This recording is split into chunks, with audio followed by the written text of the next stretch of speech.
Some historians of culture have hypothesized that the Great Flood stories, surfacing as early as the Sumerian Gilgamesh epic and later in the Old Testament, are the written traces left from thousands of years of oral traditions describing an actual event.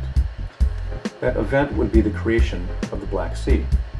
This is when the Mediterranean broke through the Bosphorus and created in a geologic nanosecond a huge new body of water.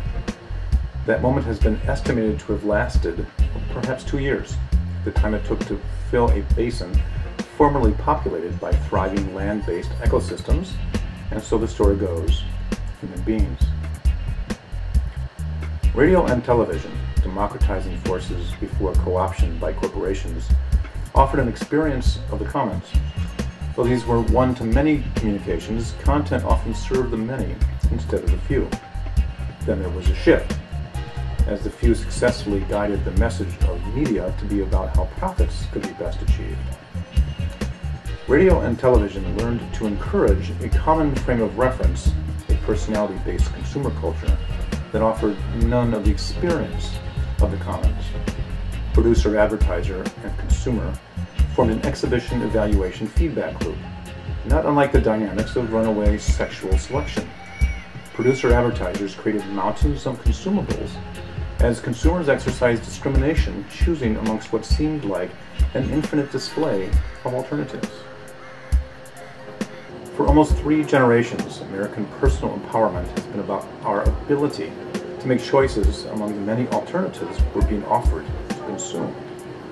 We've developed a highly refined sensitivity to nuance and a culture able to serve up content for our craving to materially embrace what was offered. Allowing the corporations the power to mediate the experience has been easy for us, since corporations have been so responsive to our signaled desires. Yet they've controlled the commons. They have controlled the channels through which communication or information travels.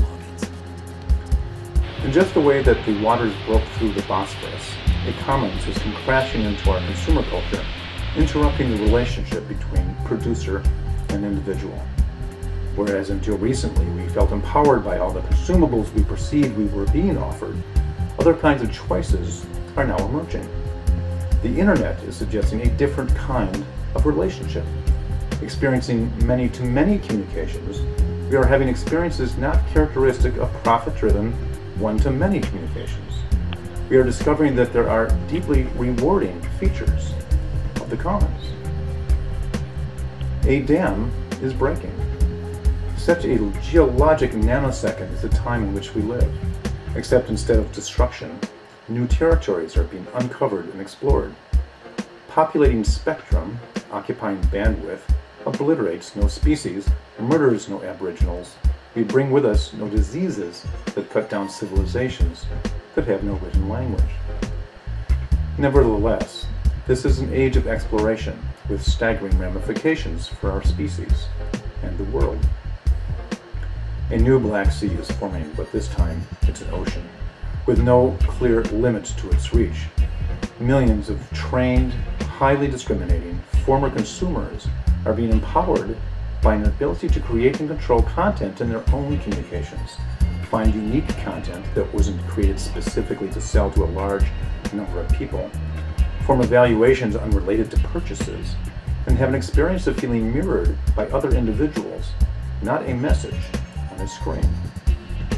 This is a space not controlled by family, church, school, corporations, or government. It is the commons. It is where we go to be renewed.